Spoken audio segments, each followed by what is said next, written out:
So ayan, good morning mga kamungkil no. Happy Sunday po sa inyong lahat. Kumusta?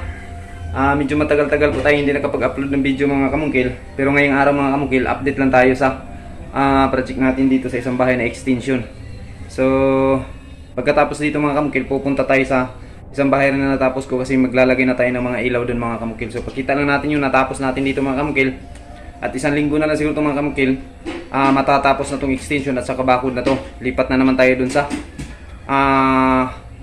dalawang palapag na i-remodel natin na bahay. So ayan, bali ito na yung extension niya mga kamungkil no. So nakikita niyo yung kisame, ayan, may kisame. Hanggang dyan yung binakbak natin. Tapos yan na yung kisame niya. So yan yung pagayari ko sa kisame niya. At saka PVC panel board yung gamit natin dito no. Medyo may kamahalan to. Tapos yan yung forma niya sa labas kasi pina-extension na ito mga kamungkil kasi medyo masikip yung sala nila. So ayan yung tiles niya. So yun dito sa labas mga kamungkil is hindi ko na ito na-videohan yung pagkatrabaho ko dito mga kamungkil. Actually maraming dagdag kaalaman sana akong ituturo dito. Kaso wala akong pang mga kamungkil, sira yung tripod ko, mahirap mag-video. Nag-order pa tayo no sa online ng pang-vlog talaga. So bali ito na yung itsura niya sa labas mga kamungkil, ayan. So nilagyan ko ng konting design yung pader niya. So ito na yung bakod nila dito mga kamungkil.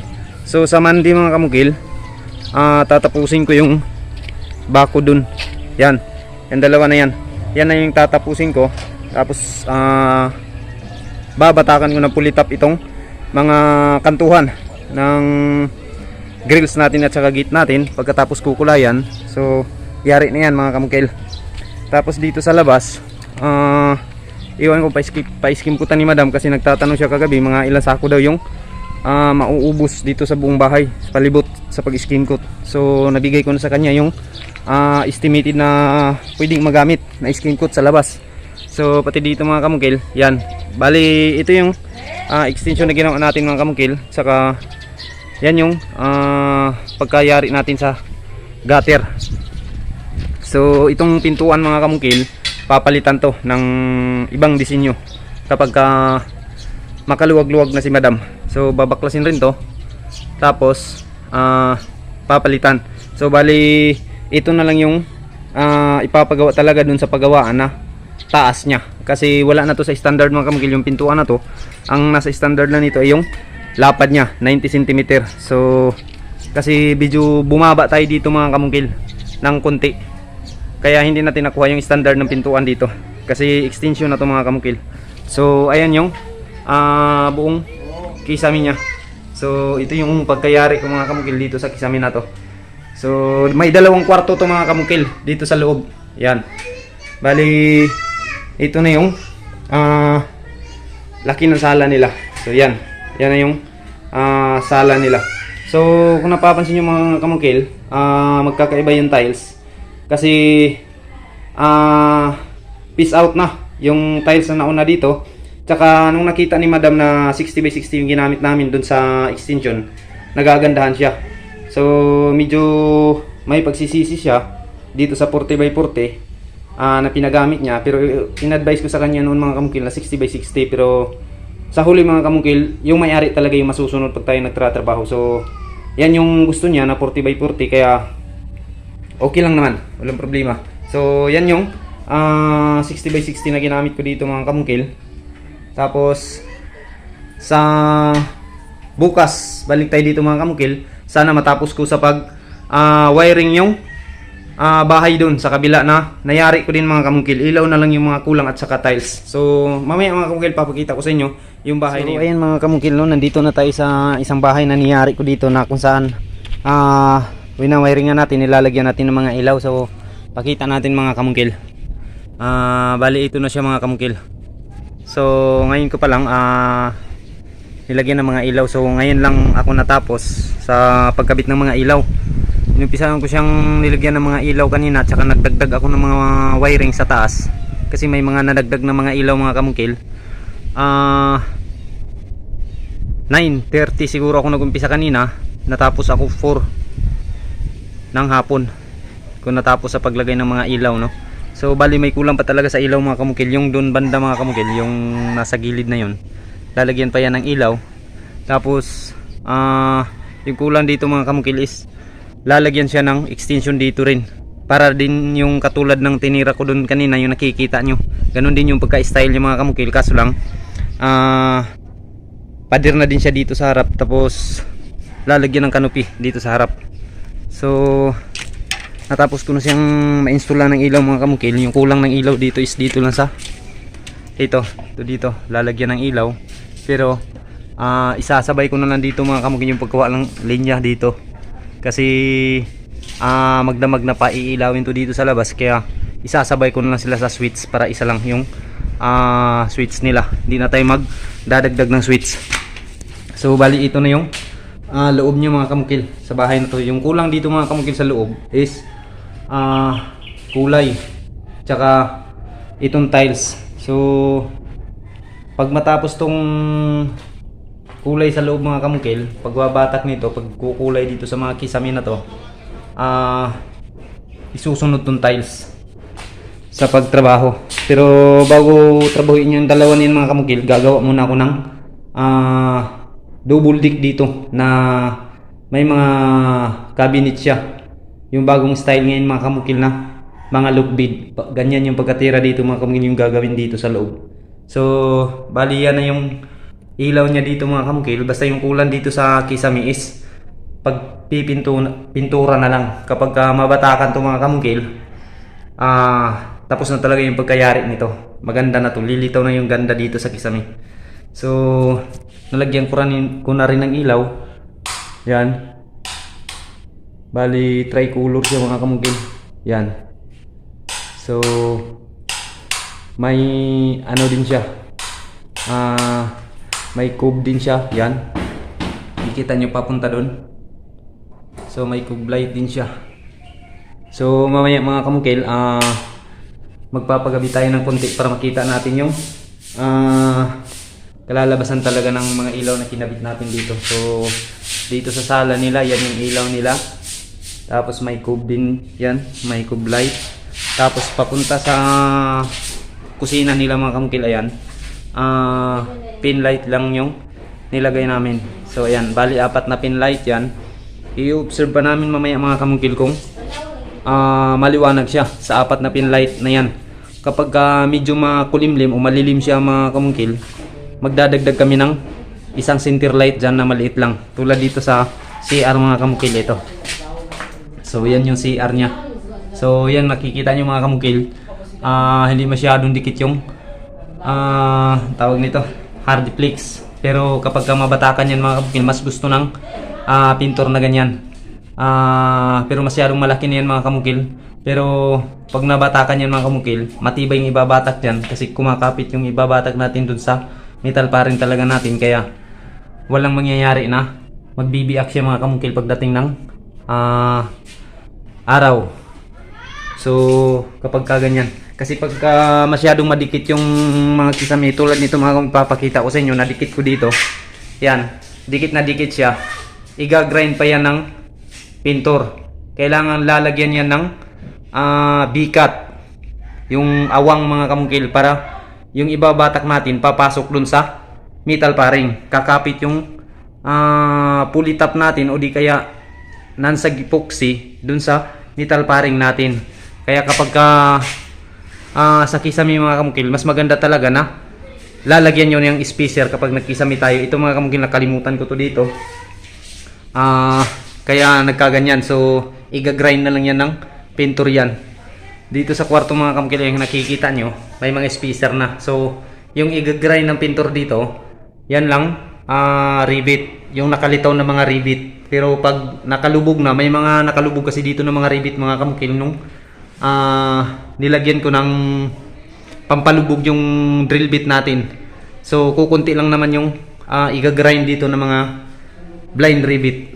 So sa pagbatak nito mga kamukil, diretso na yan, kasi nilagyan ko yan ng spacer nung kinasimihan ko yan, para mas madali yung pagpintura dito, madali yung pagbatak. Kasi yun yung nakakatagal mga kamukil. Kapag katulad nito mga kamukil, dikit na dikit, kasi i-grind pa yan. So nadagdagan pa yung trabaho ng pintor natin. Imbis na gusto nyong makatipid, mapadali, ang nangyayari ngayon, napatagal yung trabaho kasi mag-grind pa yung pintor.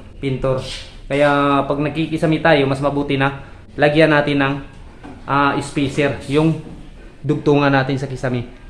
So mamaya mga kamungkil, tingnan natin kung ano yung forma ng bahay na to na paiilawin na natin mamayang gabi. So update ko pa kayo mga kamungkil, no. So ayun mga kamungkil, no, medyo madilim na siya kaya pinailaw na natin. So ito yung ilaw niya sa labas. So hindi pa totally talaga madilim mga kamungkil, pero pwede na to. So pasukin natin sa loob mga kamungkil yung itsura niya sa loob. So yan mga kamungkil, no, yung mga ilaw niya dito. Yan yung cube light niya na choice ni Madam. So yan si Madam, yun yung may-ari dito. So ito yung ano niya, pin light niya papuntang kusina. So okay naman siya mga kamungkil, maliwanag naman. So parang hindi na tayo magdadagdag ng isang center light dito mga kamungkil. So okay na to, steady na to yung ganito, pin light na lang. Hindi na tayo magdadagdag ng ilaw. Tapos ito yung ilaw niya sa CR. So ito yung CR niya. Yan. So lilipatan na nila itong mga kamungkil kapag matapos natin gawin yung anong tawag nito? Loop bead dito sa loob. So bali ito yung kwarto nila mga kamungkil, no? Ayan. So patayin natin. Ayan yung cube niya. So yan, papunta dito yung cube light niya. Tapos apat na kulay yung napili ni Madam dito sa center light niya sa kwarto. So yan, isa, dalawa, tatlo, apat. So bali apat yung kulay na ilaw, no? Ito yung cube, pailawin natin, yan. So yan. Tapos yan yung tsura dito sa kwarto niya. So sa labas mga kamungkil, ayan, nakikita nyo. So yung napili dito na cube light ni Madam is blue sana yun, yung na-advise ko sa kanya. Kaso mga kamungkil, yung blue para bumili ako ng blue na kulay na ilaw, nilagay ko dun sa bahay. Hindi siya maganda mga kamungkil para sa sala o kahit saan man. Kasi yung blue mga kamungkil, parang na-black yung paningin mo kapag nakababad na yung mata mo sa blue na kulay. Basta medyo masakit siya sa mata mga kamungkil kapag blue yung kulay na choice natin. Kaya ito yung choice ni Madam na kulay, no? Anong tawag nito? Warm white yung tawag nito mga kamungkil. Yan. So palibot. Yan. So yung kulang mga kamungkil, gaya ng sabi ko, kulay na lang. Kapag makulay yung mga kamungkil, yari na talaga to. Maganda na, lilitaw na yung ganda nito. So patayin natin yung cube. Pailawin natin yung, ito yung napili niya center light mga kamungkil. Yan, bali tricolor din to napili nila. Ayan, dalawa, tatlo. Yan yung pantatlo niya. Parang off-white siya. Tapos yan. Bali sa loob niyan mga kamungkil, parang naghahalo yung warm white at saka off-white. So ito yung pinakaunang kulay, yan. Tapos sabay natin yung cube. So yan. So yan lang yung pagkayari ko dito mga kamungkil, no? Sa bahay na to. Lahat dito mga kamungkil, mula umpisa hanggang natapos to. Totally hindi pa talaga to tapos mga kamungkil. So hanggang matapos mga kamungkil, ako yung yayari nito hanggang sa tiles. So yan, bali dalawa kami nagtrabaho dito mga kamungkil. Isa yung kasama ko dito, yung katulong ko sa pagtrabaho dito. So yan, pin light papunta dun sa kusina. Ayan yung kusina na mga kamungkil. Tapos yung may pintuan, yun yung CR nila. Tsaka paliguan na rin. So okay na mga kamungkil. Accomplish yung wirings natin dito at saka paglagay ng mga ilaw. So yan na. So pwede na tayong umuwi mga kamukil kasi natis na natin at saka mga isang oras na siguro pinailaw to. Tapos kanina nung natapos ko siya, pinailaw ko kaagad para makita natin yung diferensya. So ito yung ilaw niya sa labas mga kamukil. Yan, nakikita nyo mga kamukil, may butas. Hindi ko muna yan tinakpan kasi dyan ako dumaan kanina nung umakyat ako dun sa taas, nung nagdadagdag ako ng mga wiring dun sa taas. So yan lang mga kamukil, no? Ang ating video muna ngayon, no?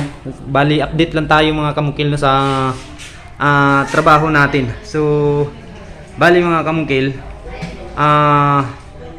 anong tawag nito, bukas is balik tayo doon sa isang project natin na patapos na rin yun mga kamukil, at pagkatapos nun ay lilipat tayo doon sa isang bahay na i-renovate natin din. Yung simbahan mga kamukil is parang lingguhan lang, kapag may bakante sa ibang araw, duty naman ako doon sa simbahan.